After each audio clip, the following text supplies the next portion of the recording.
ನಮಸ್ಕಾರ ವೀಕ್ಷಕರೇ, ಇವತ್ತಿನ ದಿನ ಸಮರೂಪ ತ್ರಿಭುಜಗಳ ರಚನೆಯನ್ನು ಜಿಯೋಜಿಬ್ರಾದಲ್ಲಿ ಯಾವ ರೀತಿ ಮಾಡಬೇಕು ಅನ್ನೋದನ್ನು ನೋಡೋಣ. ಸೊ ಇಲ್ಲಿ ಮೊದಲಿಗೆ ನಾವು 3 ಸ್ಲೈಡರ್ಸ್ಗಳನ್ನು ಸಿದ್ಧಪಡಿಸಿಕೊಳ್ಳೋಣ. ಮೊದಲನೇದಾಗಿ ಒಂದು ಪಾದರೇಖೆ ಡಿ,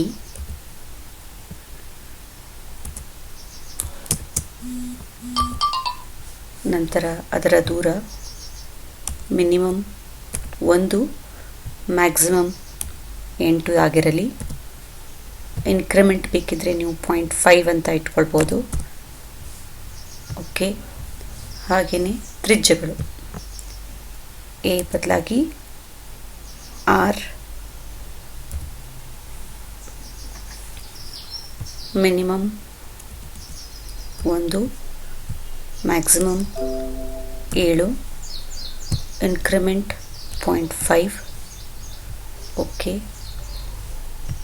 ಇನ್ನೊಂದು ಎಸ್ ತ್ರಿಜ್ಯವಾಗಿರಲಿ. ಎಸ್ ಇದು ಕೂಡ minimum 1 and maximum 7, increment 0.5. Okay, so ಮೊದಲಿಗೆ ಪಾದರೇಖೆಯನ್ನು ಹೇಳ್ಕೊಳ್ಳೋಣ. So segment with given length, that is D. Okay, escape. So ಒಂದು 6 ಇಟ್ಕೊಳ್ತೀನಿ. ಹಾಗೆಯೇ ಇಲ್ಲಿ ಒಂದು 5, 6 ಮತ್ತು 7 ಸೆಂಟಿಮೀಟರ್ ಬಾಹು ಉಳ್ಳ ಒಂದು ತ್ರಿಭುಜದ ರಚನೆಯನ್ನು ನಾವು ಮಾಡಬೇಕಾಗಿದೆ. ಹೀಗಾಗಿ ಪಾದ 6 ಇಟ್ಕೊಂಡಿದ್ದೀನಿ. ವೃತ್ತ ಕಂಸಗಳನ್ನು ಕತ್ತರಿಸಬೇಕಾಗಿರೋದ್ರಿಂದ ತ್ರಿಜ್ಯ R. ಓಕೆ, ಸೊ ಇಲ್ಲಿ 5,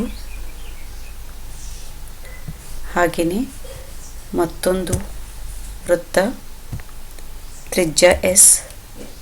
ಓಕೆ, ಎಸ್ಕೇಪ್. ಸೊ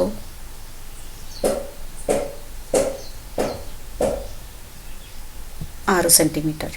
ಸೊ ಇವಾಗಿಲ್ಲಿ ನಾನು 6, 6 ಮತ್ತು 5 ಸೆಂಟಿಮೀಟರ್ ಬಾಹುಗಳುಳ್ಳ ಒಂದು ತ್ರಿಭುಜದ ರಚನೆಯನ್ನು ಮಾಡ್ಕೊಳ್ತಾ ಇದ್ದೀನಿ. ಸೆಗ್ಮೆಂಟ್,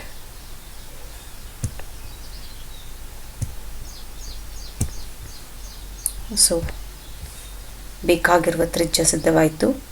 ಸೊ ಇಲ್ಲಿ ನೀವು ಇದರ ಮೇಲೆ ಕ್ಲಿಕ್ ಮಾಡಿದ್ರೆ ವೃತ್ತಗಳು ಹೈಡ್ ಆಗ್ತವೆ. ನಂತರ ಒಂದು ಸೆಗ್ಮೆಂಟನ್ನು ಹೇಳ್ಕೊಳ್ತಾ ಇದ್ದೀನಿ. ಓಕೆ, ಇದರ ಮೇಲೆ ಒಂದು ಬಿಂದುವನ್ನು ಗುರುತಿಸೋಣ. ಇಲ್ಲಿ ಕೊಟ್ಟಿರುವಂತಹ ಅನುಪಾತ 2:3 ತೆಗೆದುಕೊಳ್ಳೋಣ. ಸಮರೂಪ ತ್ರಿಭುಜಗಳ ರಚನೆಯನ್ನು ಮಾಡಬೇಕಾಗಿದೆ. ಅನುಪಾತ 2:3. ಸೊ 2:3 ಅಂದರೆ ನಾವಿಲ್ಲಿ 3 ಭಾಗಗಳನ್ನು ಮಾಡಬೇಕು. ಅದಕ್ಕಾಗಿ ನಾನಿಲ್ಲಿ ಮಿಡ್ ಪಾಯಿಂಟನ್ನು ಸಹಾಯವನ್ನು ಪಡ್ಕೊಳ್ತಾ ಇದ್ದೀನಿ. ಸೊ ಇದೊಂದು ಮಧ್ಯಬಿಂದು ಆಯಿತು. ಇವುಗಳ ನಡುವಿನ ಮಧ್ಯಬಿಂದು, ಇವುಗಳ ನಡುವಿನ ಮಧ್ಯಬಿಂದು. ಓಕೆ, ಸೊ ಇಲ್ಲಿ ಇದು 1, ಇದು 2, ಇದು 3 ಭಾಗಗಳನ್ನು ನಾನಿಲ್ಲಿ ಮಾಡಿದ್ದೀನಿ. ಸೊ ಫಸ್ಟಿಗೆ ನಾವು ಈ ತುದಿಗಳನ್ನು ಸೇರಿಸ್ಕೊಳ್ಬೇಕಾಗತ್ತೆ. 3ನೆಯ ಬಿಂದು ಮತ್ತು ತ್ರಿಭುಜದ ಕೊನೆಯ ಬಿಂದು. ಹಾಗೆಯೇ 2ನೆಯ ಬಿಂದುವಿನಿಂದ ಇದಕ್ಕೆ ಸಮಾಂತರ ರೇಖೆಯನ್ನು ಎಳಿಬೇಕು. ಸಮಾಂತರ ರೇಖೆಗಳು ಇಲ್ಲಿಗೆ, ಹಾಗೆಯೇ ಛೇದನ ಬಿಂದು, point of intersection. So segment,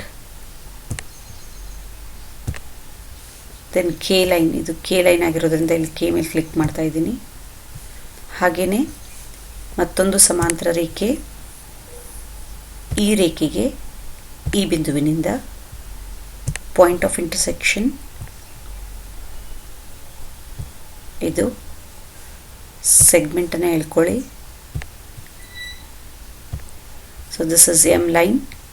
click on M. Fine. So measure the angles.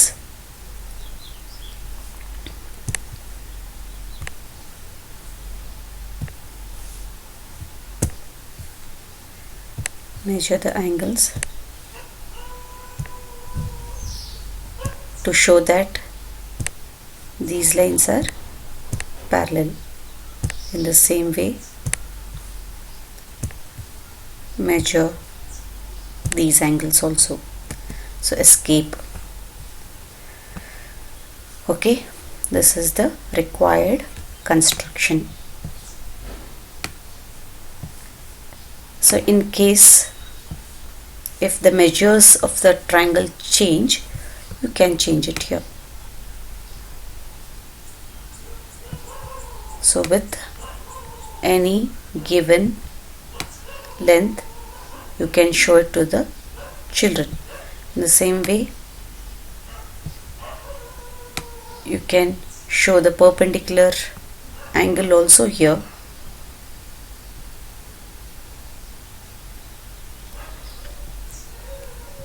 So ಲಂಬಕೋನವಿದ್ದ ರಚನೆ ಈ ರೀತಿಯಾಗಿರುತ್ತೆ ಅಂತ ಹೇಳಿ. ಇದು ತುಂಬ ದೊಡ್ಡದಾದರೆ ಇದನ್ನು ನೀವು ಇಲ್ಲಿ ಚಿಕ್ಕದು ಕೂಡ ನೀವು ಮಾಡಿಕೊಂಡು ಮಕ್ಕಳಿಗೆ ತೋರಿಸ್ಬಹುದು. ಇಲ್ಲಿಯೂ ಕೂಡ ನೀವು ಆ ಕೋನದ ಅಳತೆಯನ್ನು ಹಾಕ್ಕೊಂಡು ತೋರಿಸ್ಬಹುದಾಗಿದೆ ಮಕ್ಕಳಿಗೆ.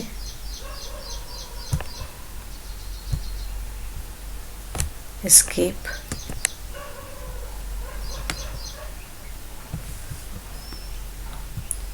ಸೊ 90 ಡಿಗ್ರಿ ಇದೆ, 90 ಡಿಗ್ರಿ ಅಂತ ನೀವಿಲ್ಲಿ ತೋರಿಸ್ಬಹುದು. ಈ ರೀತಿ ಸಮರೂಪ ತ್ರಿಭುಜದ ರಚನೆಯನ್ನು ನಾವು ಮಾಡಬಹುದಾಗಿದೆ. ಧನ್ಯವಾದಗಳು.